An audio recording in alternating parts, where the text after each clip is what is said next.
Saudações, leitores e seguidores do Instituto Liberal. Eu sou o Lucas Berlanza e este é mais um IL Flash, aquele momento da semana em que a gente elenca os 7 artigos que mais impactaram, que mais fizeram sucesso no nosso site oficial e nas nossas redes sociais. E hoje o nosso IL Flash começa com um texto do professor Rainer Zitelmann, historiador alemão que escreve artigos que o IL traduz e divulga, inclusive publicações editoriais, livros que o IL ajuda na tradução, com o título A Maior Organização Estudantil Libertária do Mundo Chega a Miami. O texto do historiador Rainer Zitelmann, na verdade, é um relato do que aconteceu no Congresso dos Students for Liberty estrangeiro, internacional, em Miami, neste ano. Ele fala sobre as discussões, os painéis que foram travados, desenvolvidos nesse encontro dos Students for Liberty e no exterior, lembrando que nós temos uma divisão nacional, o Students for Liberty Brasil, que é uma organização extremamente produtiva no fomento das ideias da liberdade, que é a nossa parceira em diversas iniciativas que nós desenvolvemos. De uma coisa positiva para algo negativo, a falta de perspectivas diante do que está por vir no Brasil, nós temos um texto de minha autoria sobre falta de expectativas e oposição ao próximo governo. Bem, isso aqui foi um comentário que eu fiz no sentido de que eu havia dito alguns dias atrás que era preciso que os liberais, os conservadores dessem ao governo Lula, ao lulopetismo de volta ao poder a partir de 2023, uma oposição infernal como o PT nunca viu antes. Que nós não concedamos a Lula, não concedamos ao seu governo um minuto de paz durante todo o tempo em que ele durar.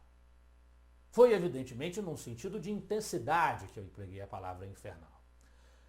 O teólogo e cientista da religião Guilherme de Carvalho, que tem uma coluna na Gazeta do Povo, escreveu um artigo chamado Esse Veneno Tem que Sair, em que, entre outras análises, que não vem ao caso agora, ele mencionou a minha expressão infernal, entendendo perfeitamente que eu a empreguei no sentido de intensidade, mas lembrando que ela poderia ser interpretada também num sentido negativo, no sentido do ódio, da falta de valores, de princípios, do mal, né, do exercício do mal, que evidentemente não é o sentido que eu quis dar ao emprego da palavra. O que eu abordo no comentário é que, independentemente do termo que a gente use, a verdade é que a gente não tem como ter esperanças no governo Lula. Lula não é um bom presidente. Não tem como um governo do PT ser bom para o Brasil. Ponto. Não dá para ter esperanças no país com esse governo. O que dá para a gente fazer é segurar o mal que ele vai praticar o máximo possível. E esse é o papel da oposição democraticamente. Fiscalizar, pressionar cada detalhe deste desgoverno que vai começar é o nosso dever enquanto liberais. É isso que eu digo no artigo. Não quero criar nenhum clima depressivo, de modo nenhum. Muito pelo contrário, o objetivo é mobilizar todos nós para que nós continuemos acreditando que é possível fazermos a diferença. Mas neste momento a diferença que nós faremos é pressionando o sistema político, pressionando o judiciário, pressionando o executivo, pressionando o legislativo, que é de onde pode partir efetivamente a reação institucional ao executivo e ao judiciário, para que, pelo menos, nós evitemos o mal. Muitos economistas liberais já diziam, às vezes o que a gente pode fazer é evitar o mal. Então, pelo menos esse objetivo nós deveremos ter e nós podemos alcançá-lo, nós temos que persegui-lo no ciclo político que vai se iniciar. Dessa absurda vitória do Lula e dos desafios que isso impõe aos liberais brasileiros, vamos para mais um grande nome do passado. François-Marie Arouet, Voltaire. É um texto do João Luiz Mauad, A Sabedoria de Voltaire. Arouet, nascido em Paris no dia 21 de novembro de 1694, falecido em 1771, foi um dos pensadores iluministas inspirado no pensamento lockeano que marcou a história do liberalismo. E Voltaire marcou também o pensamento da Revolução Francesa, mas se comparado a Rousseau, por exemplo, ele tinha um figurino mais liberal clássico do que coletivista. De Voltaire para um outro personagem, Ayn Rand, um artigo do Matheus Oliveira, O egoísmo racional na contramão do coletivismo. É uma análise do pensamento filosófico de Ayn Rand, a sua teoria do egoísmo racional como substrato ético do ser humano.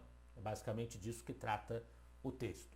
De Rand para a história do golpe republicano, com o texto do Douglas Sandry, republicado no nosso Instituto Liberal, por ocasião do aniversário do feriado de 15 de novembro, aniversário da proclamação da República Brasileira, que foi produto de um golpe militar em 15 de novembro de 1889, sempre bom salientar. O texto se intitula 3 motivos para não comemorar o 15 de novembro.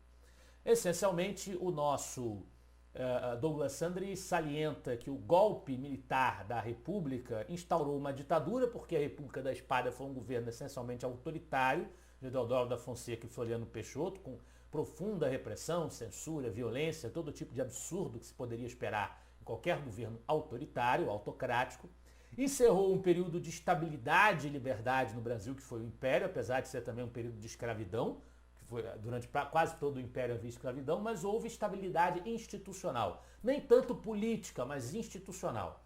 Porque os gabinetes, os governos se sucediam o tempo inteiro sem uma ruptura institucional, sem quartelada, sem nada disso. Isto foi se encerrar, infelizmente, com as questões militares da reta final do Império, que desaguam no golpe republicano de 1889. E, finalmente, ele relaciona que o pensamento liberal do século XIX, dos liberais doutrinários franceses, como François Guizot, de Tocqueville, enfim, das diversas nações ocidentais de relevo, que inspiravam mentes, imaginários naquela época. O liberalismo do século XIX foi substituído na República maciçamente por uma influência filosófica positivista que descaracterizou, como diria o professor Antônio Paim, a preocupação com o sistema representativo dos interesses, o que foi um problema para o enraizamento do sistema representativo século XX adentro.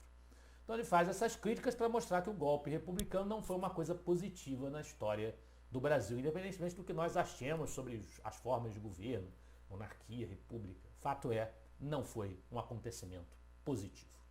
O que também não é positivo é o que vem pregando o PT para a responsabilidade fiscal. Como nós dissemos, não tem como esperar nada de bom desse partido de esquerda. E é sobre isso o artigo do Gabriel Wilhans, A Falsa Dicotomia entre Responsabilidade Fiscal e Gastos Sociais.